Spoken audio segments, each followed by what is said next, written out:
Today we're really going to talk about danger zones or pitfalls or landmines that can attack your marriage. And some of them are just direct attacks from the pit of hell, but others are just our dysfunctional thinking or how our culture has influenced us to think wrongly about marriage or how the devil has lied to us. So it's like a combination of all these things, and no matter how you look at it, Satan is trying to destroy your marriage, especially if you're a believer. He's trying to destroy your marriage, get you sucked into quicksand that will destroy your marriage.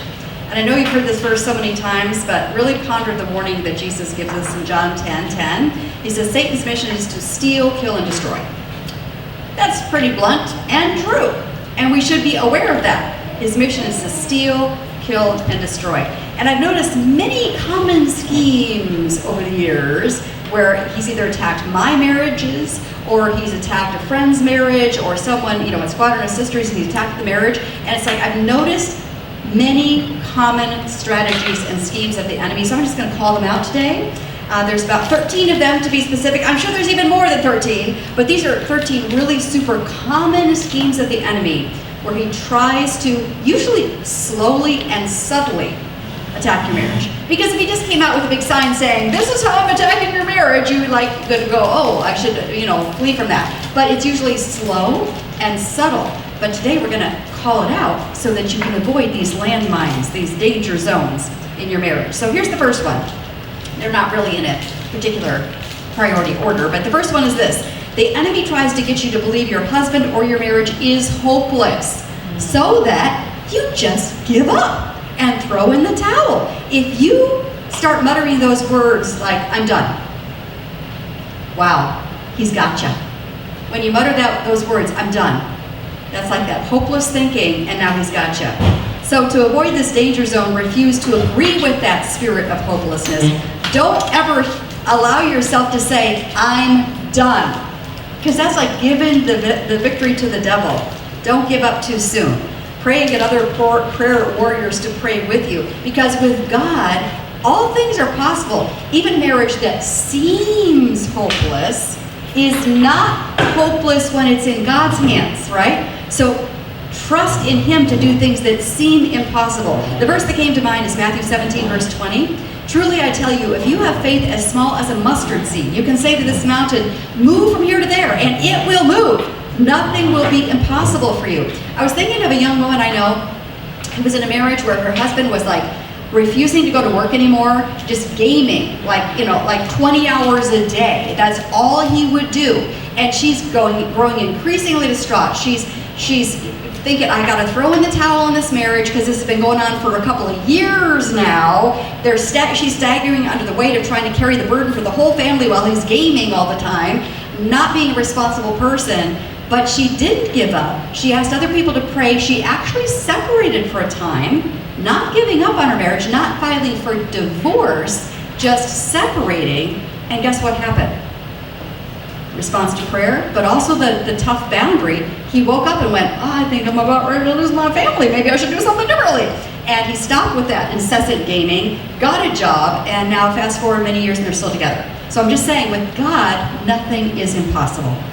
Secondly, the enemy tries to get you to believe you've been ripped off and you deserve a different husband.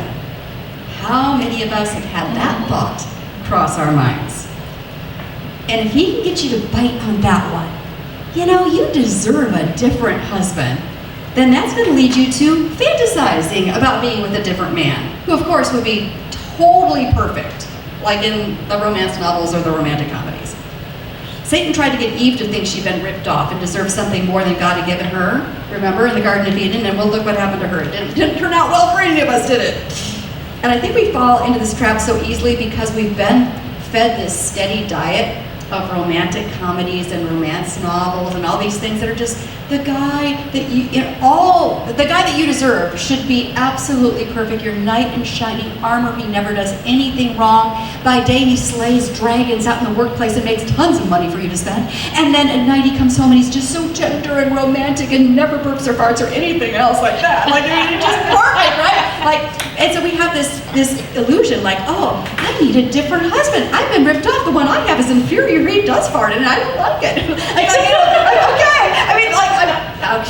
I'm being goofy, but you know what I mean. Like we tend to think, I deserve a different husband. To avoid this danger zone, be super aware that when you read romance novels or watch romantic comedies, they're unrealistic. Can we all agree they are unrealistic? Also choose to focus on what is good and right about the guy that you do have, which is Philippians 4:8.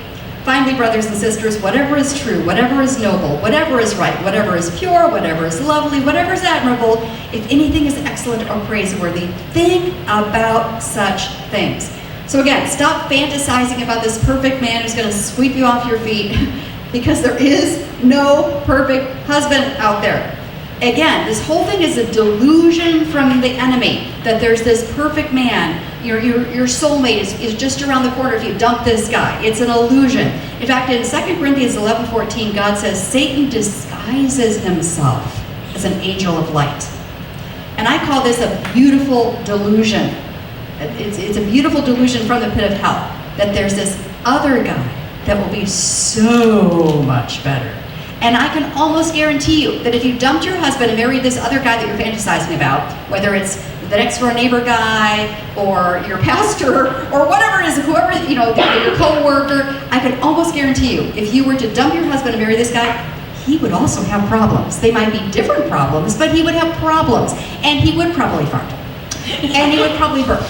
And he'd probably, talk with his mouth full. And he'd probably leave his socks on the floor. Or load the dishwasher wrong. Or whatever the thing is, and not forget your anniversary. Whatever the thing is, right, that you're upset with your current husband, this other guy is probably going to have his own host of problems. So stop with the beautiful delusion. Say no to that beautiful delusion that I've been ripped off and I deserve a different husband. And he's just around the corner if I just throw out this other model. Next, the enemy tries to lure you into getting emotionally bonded with another man, which can lead to an actual affair. And I know you think this would never happen to you. I thought that would never in a million years happen to me. I would have bet $5 million if I had it. I would have bet everything I had that would never happen to me, because I'm kind of an incessant rule follower anyway. And so it's like, this could never happen to me. If it could happen to me, it could happen to anyone. And here's what I know too, Satan is very patient in working his schemes. So if he can get you slowly emotionally bonded with another man, over time, he took 10 years to work the scheme in my life to slowly try to bond me with a male coworker that I was kind of trapped in a radio station studio for 5 hours every day. And it's like, it was a slow scheme, but over time, if he can get you to start sharing a little bit of your personal life, and then the guy seems kind of like, oh, that's too bad, and sympathetic, and all the things, you're like, oh, I think he understands me, and pretty soon, you're starting to emotionally bond with that person, and then an affair can happen. So, how to avoid this danger zone? Don't ever discuss your marriage with another man. Don't ever discuss your marriage with another man. I would like to just say that again. Don't ever discuss your marriage with another man unless it's a counselor, like that kind of situation. Otherwise, what you're doing is you're opening up a portal for the enemy to exploit. Because now that other man, it could be your husband's best friend, and you thought, well, I just want a guy's advice about the situation. That seems innocent, doesn't it? I just want a guy's perspective on the situation. Yeah, but now that guy is getting a peek into your heart, you're sharing a little bit of your heart, pretty soon he's like, oh yeah, it is wrong that your husband is doing whatever he's doing. And you're like, oh, he gets me, he understands me. And then he might share something about his wife, and you're like, oh, that is not right that she's doing that. And pretty soon, can you kind of see how the enemy just starts to infiltrate and exploit these little openings? So don't ever discuss your marriage with another man. Be extremely cautious about working very closely with another man, like in the workplace setting. Be super aware. There's something very bonding about working in close partnership with someone of the opposite sex. It's super bonding because you're facing trials together. You're having victories together. Like it could be that, let's say you're a real estate person and your assistant is of the opposite sex. You're partnering together to sell this house, and like when you sell it, you're like, yes, let's celebrate. And it's like a bonding situation. Or, man, we can't get this house to sell, and you're the only two that understand how much work you put into it. See how that's bonding? Because you're sharing something together. together, just the two of you. So be super careful about working in close partnership with someone of the opposite sex. The verse that came to mind is 1 Corinthians 6:18. Flee from sexual immorality. Flee from it. Don't even open the door one little crack. And this might mean sitting down with your husband and discussing ground rules for both of you about how you will interact with people of the opposite sex. Next, the enemy tries to get you isolated from fellow believers who would encourage you to persevere in your marriage. When we get isolated, Satan can so much more easily whisper deceitful ideas into our head about divorce, about having an affair, about spending money to comfort ourselves, whatever he wants to whisper into our ears. So we need that fellowship of godly people in our life to say, that doesn't sound like something that God would be saying. I don't think that's the right path to be going down. Hebrews 3:13, but exhort one another every day as long as it is called today, that none of you may be hardened by the deceitfulness of sin. So to avoid this danger zone, discipline yourself to engage in meaningful, encouraging, godly fellowship regularly. I would suggest at least once a week to be in contact with someone who you know is a strong believer that you can just be kind of in that constant fellowship with. They'll help to keep you on the right track and kick you in the butt when they, hopefully if they're being truthful, they can kick you in the butt gently and in love, but just like, hey, you're starting to get off the path here. Let's get back on the right path with the Lord.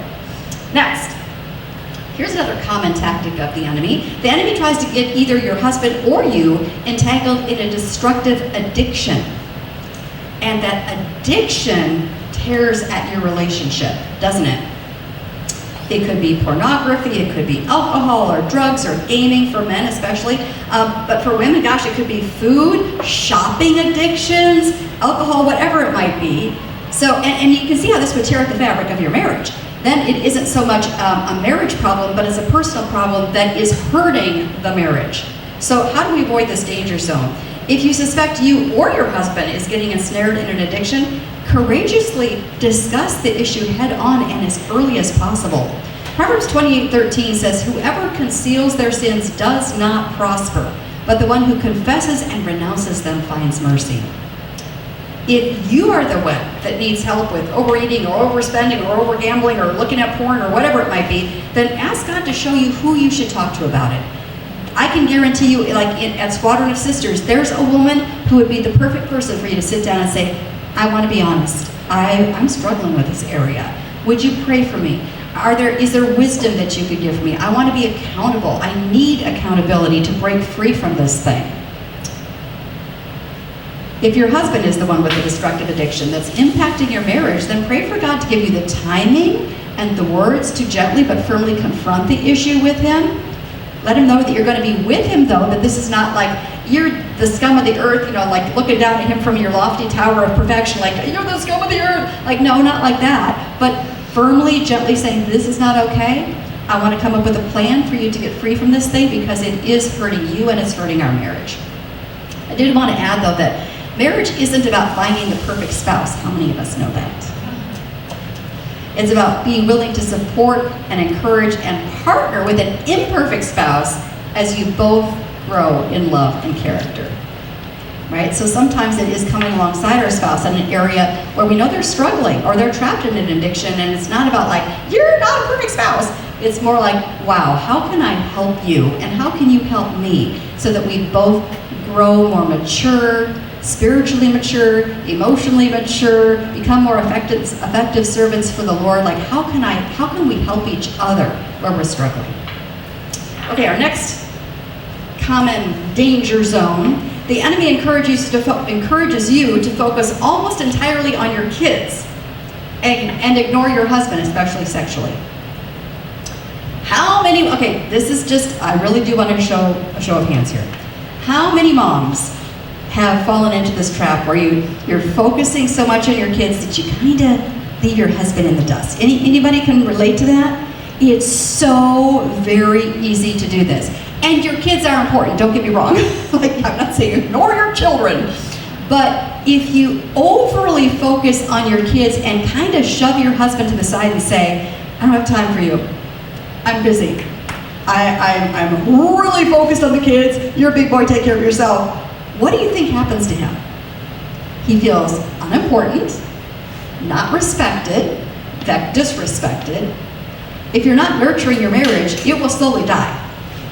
If you're not nurturing your marriage, it will do a slow death spiral. It might be 10 years, but it'll take a slow death spiral.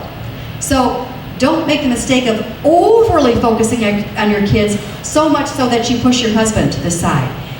This is another way that the enemy sneaks in through the back door and says, oh, he's feeling ignored, invisible, disrespected. Well, I think that female coworker, this is a good time to urge her to connect with him. See how, and now it wouldn't be your fault if he had an affair, but I'm just saying, why would you put him in that vulnerable position where he's feeling so lonely, disconnected, not valuable, and then the enemy swoops in and says, here's something I'd like you to look at, sir. Like, let's not do that to our husbands.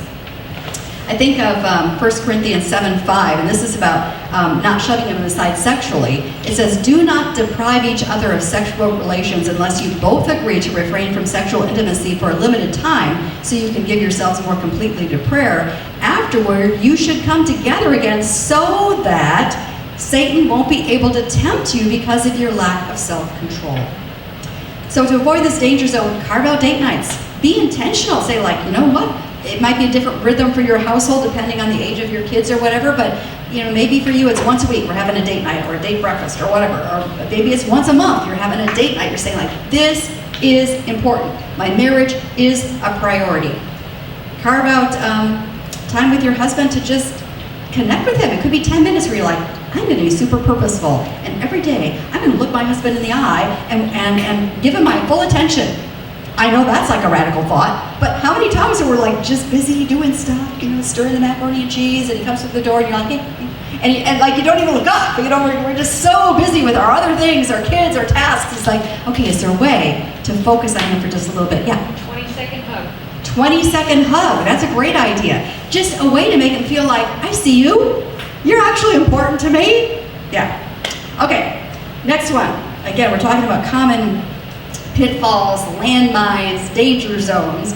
The enemy whispers to you that your husband is supposed to make you happy, which places an impossible burden on your husband, doesn't it? Like, this guy is a human, he's not perfect, and now he has this burden of he has to make you happy, which I know we all got married thinking like, he's gonna make me happy.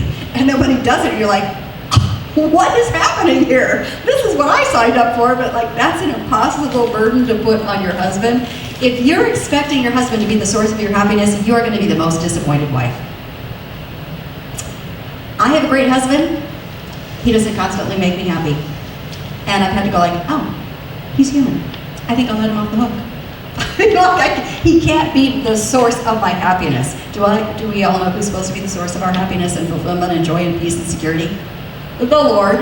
Yes, that's right. So to avoid this danger zone, look for your value, your love, your identity, your joy to come from your relationship with Christ as your main man. Which might mean reading the Bible, which is his love letter to you. Might mean praying to him and seeking, quieting yourself to hear his voice, talking back to you.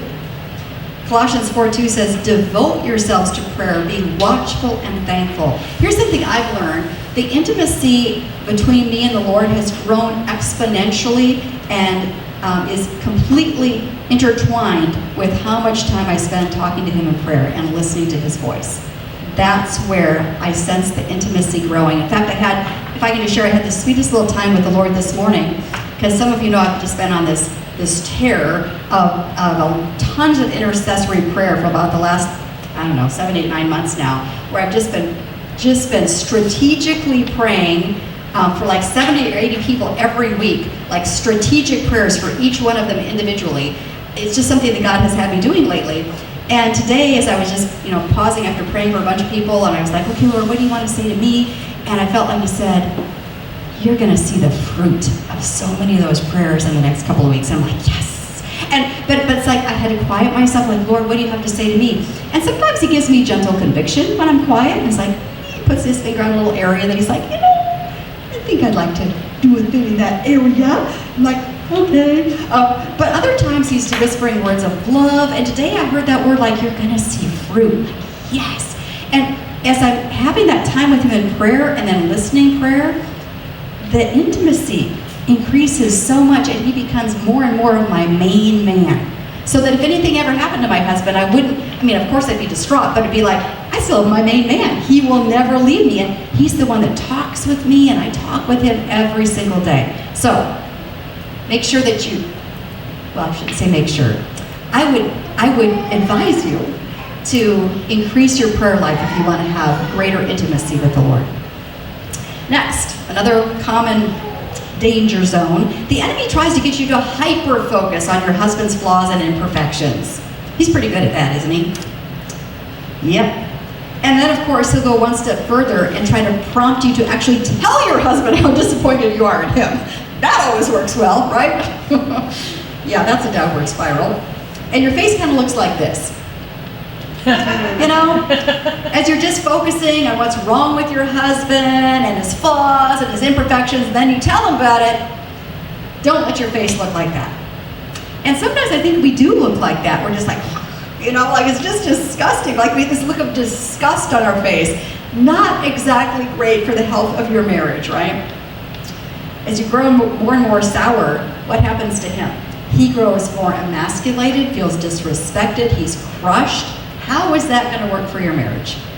So to avoid this danger zone, don't allow yourself to dwell on your husband's imperfections. You might notice something that needs to be addressed, then address it. But don't dwell on every way that he's disappointed you, every way that he's less than perfect. Don't allow your mind to dwell on that. And the enemy is relentless. I've been preaching this particular point for probably at least 10 years. And the enemy is attacking less and less in that area because he knows it's pointless, but he still circles around regularly like, let's try that one more time. Maybe she'll bite this time. And I'll have to be like, wait a minute, I'm starting to dwell on Mark's imperfections. Not having it.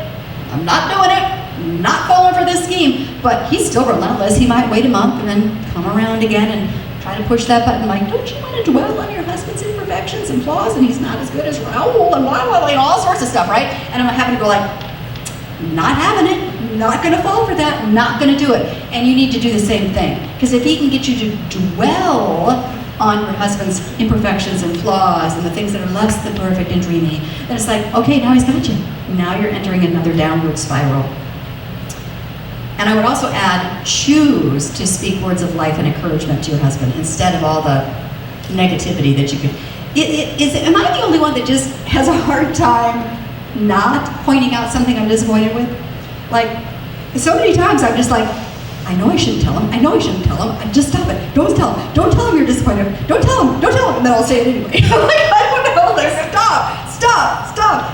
Why? Because some of the things are not even important. Like, I won't even say one of the things. Well, maybe I'll cut it out of the video. Okay, I'm going to cut this out of the video. So I shouldn't say this, should I? No. We're having an eternal debate right now. Okay, I won't say what it is. My husband has this one really annoying thing he does. It's not a sin at all. It's super annoying and I think also gross. And I've told him like probably 4 times early in our marriage, could you just not do that? Pretty much every day. And I'm like, And so every day I'm like, I want to say something. It's not a sin. It's not a sin what he's doing. Probably some of you would be like, hey, who cares? And I'm like, but I care. But I've already pointed out like 4 times. Do I need to keep bringing this up and dwelling on and speaking it? Do I need to do that? I don't need to. But even this morning I was like, and I didn't. Thank you very much. But like, can we just guard our mouths? Like the things that are disappointing or annoying, do we have to say them all? No, we do not. What if we chose to speak words of life and encouragement instead? Which is Proverbs 18:21. The tongue has the power of life and death. Okay, our next little point here, as we're talking about our danger zones, the enemy tries to get you consumed with bitterness and resentment. Oh, yeah. Which often means you might not have confronted issues and set boundaries on wrong behavior, and that's why you're consumed with resentment, because you haven't taken any action, or you've chosen to focus on your husband's imperfections while excusing, of course, your own imperfections. So to avoid this danger zone, don't I can't speak. Don't keep sweeping issues under the rug. Be honest in discussing the things that are really important, not the little tiny annoyances, but the things that are really important that are causing you to grow super resentful. When you don't deal with growing resentment toward your spouse, it's like a cancer. It is like a cancer cell that just starts touching all the other cells in your body, and the cancer just spreads. Pretty soon, there's nothing you like about your husband anymore. Some of you have been there. I'm seeing a nodding of a head or two, yes. Where you allow the resentment to just start to kind of bloom, and you're not doing anything about it, you're not setting boundaries, you're not requesting changes, you're just upset. You're just the upset wife and the resentful wife. And it just spreads and it spreads until you just become consumed with resentment. Don't let that happen to you. If there's something that is big, not again like a minor annoyance, but something that's an actual sin, better to hit it head on, gently but firmly, and maybe even set boundaries. Some of you have had to do that, to say, this is not okay anymore. I'm not going to stand by and tolerate and enable this sinful pattern to continue. Some of you have had to separate, but that's far better than just becoming this extremely upset and resentful wife who is just kind of wringing her hands in defeat and hopelessness. That doesn't end well at all. Much better to be proactive and take some action. However, make sure that you're not expecting your husband to be perfect. Again, there is no perfect husband. It reminds me of Romans 3:23, for all have sinned and fall short of the glory of God. So don't expect your husband to be perfect. He's not going to be perfect. My husband is amazing. I mean, hardly a sin in his life I can even think of except for one. But anyway, but he has one, because we all have an area where we struggle. Like, it could be selfishness, it could be pride, it could be gossip, it could be any number of things. No one is going to be perfect. So don't hold your husband to an impossible standard. But if there is something where he's in a pattern of sin against you or your kids, then much better to confront it, draw a serious boundary, request a specific change of behavior so that you don't become consumed with resentment. And one other tip, if you're carrying resentment against your husband for past behavior, past mistakes, stop hitting the replay button. Stop hitting the replay button. Stop rehearsing over and over again what he did, what he did, what he did, what he did. Because you'll never emerge from bitterness if that's all you're thinking about is, yeah, but he did that, yeah, but he did that, yeah, but he did that. You become this sour-faced woman that no one wants to be around. Okay, a couple more. Again, common danger zones. The enemy tries to tempt either you or your husband with the desire for a more stimulating and exciting relationship with another person because you've allowed your marriage to grow boring. Is your marriage kind of boring? Do you guys only talk about logistical stuff, or who's going to take the kid to the soccer practice, or finances, or whatever? Do you guys ever laugh together or play together? Is there any life to your marriage? To avoid this danger zone, realize a strong marriage takes effort. How many of you know that? I mean, I wish I would have known that way back when, like, oh, I should be intentional. I might have to think ahead, like, how can I bring laughter into my marriage? How can I bring fun into my marriage? How can I bond with my husband? What could we do together? I wish I would have thought of that years ago in my first marriage. I mean, it might have been instrumental in even saving my marriage, just to bring some life back into my marriage. So maybe brainstorm with other couples, you know, what do you guys do for fun? Maybe it'll be doing something with other couples, which is fine too. Maybe you can have some other couples come over and play games, or maybe you two can go on a hiking date or a paddleboarding date, or whatever it might be. I thought of Proverbs 17:22, a cheerful heart is good medicine, but a crushed spirit dries up the bones. Don't let your marriage have dry bones. Two more. The enemy goads you into escalating fights where you treat each other as the enemy. To avoid that danger zone, remember that your husband is not the enemy, Satan is the enemy, and he wants you to view your husband as the enemy. So fight against that thought. When the adrenaline kicks in, I always say when adrenaline kicks in, that should be your alert system. Oops, I need to pause.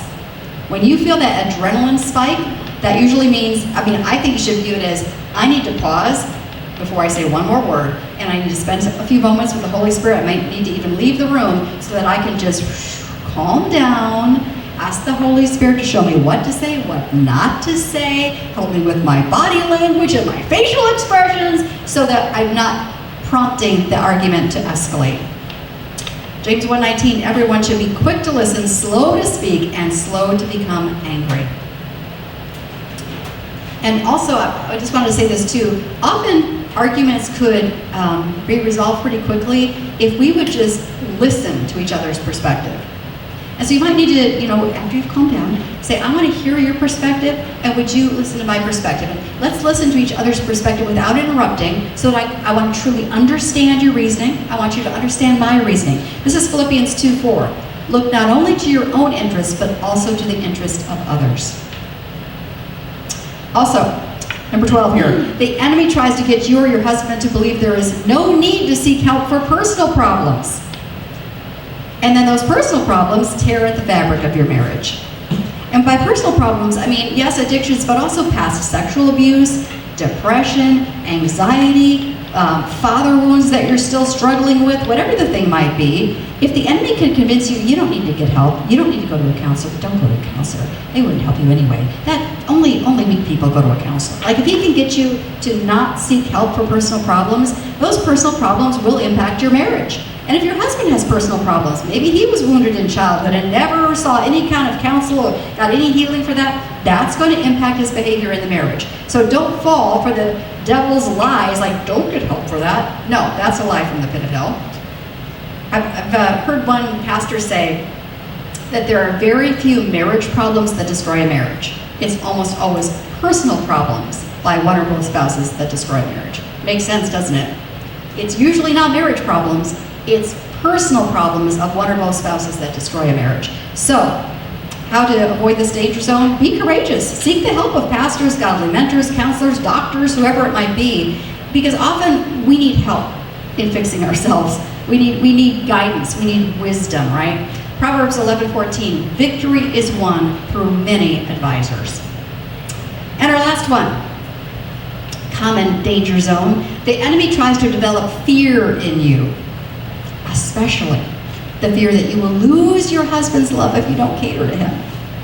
And so you become a doormat kind of a wife who grows so unhappy that you self-medicate your pain in unhealthy ways, you get clinically depressed, you end up filing for divorce like it's a downward spiral once again. So to avoid this danger zone, you must ask God to give you the courage to have a voice in the relationship. If you've been a conflict avoider, you might need to ask some godly women to pray for you and even hold you accountable. But bottom line, you'll need to remind yourself the Lord will be with you always, as you need to perhaps confront some ungodly behavior or sinful patterns in the marriage. Joshua 1:9 says, be strong and courageous. Do not be afraid. Do not be discouraged, for the Lord your God will be with you wherever you go. And realize that no matter what happens, even if your husband doesn't respond well to a boundary you've set or a request for change, that God will never leave your side. And he's the main man anyway, remember, right?